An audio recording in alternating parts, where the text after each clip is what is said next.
Hi there, as I promised, I'm back with a video on friction in particular. I'm continuing from a note on forces, so I suggest you go back to that video if you want a bit of background.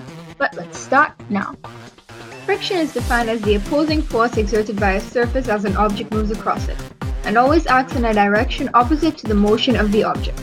Friction is not an active force. It arises as a reaction to applied forces. Frictional forces act so as to slow down the motion between moving objects and prevent motion between stationary objects.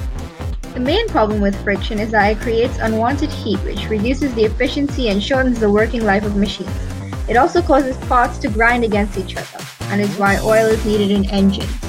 Friction, in addition, causes unwanted fires. However, friction isn't all that bad. Friction allows car wheels to function and not slip off the road, is how carburetors work, and allows a nail to be hammered as there is friction between the hammer and the nail head, the nail point, and the surface into which it's hammered into. And most importantly, it allows us to walk and not end up like this guy, slipping all over the floor for the rest of our lives. Friction is the result of weak cohesive forces between two surfaces. These cohesive forces exist because opposite charges are attracted to each other between the atoms of the two surfaces. Contrary to popular belief, rough surfaces are not better at producing friction than smooth surfaces. This is because smooth surfaces have more surface area in contact with each other to produce more cohesive forces between them. Rough surfaces would only be in contact at a few points. Frictional forces increase if the area of the surface in contact increases, the velocity of the moving object increases, or the weight of the moving object increases. With greater weight, there is an increased number of points of contact.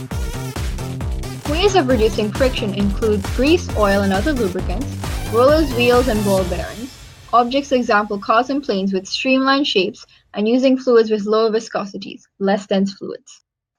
Friction in fluids. In fluids, an object which is moving through a fluid pushes the fluid aside.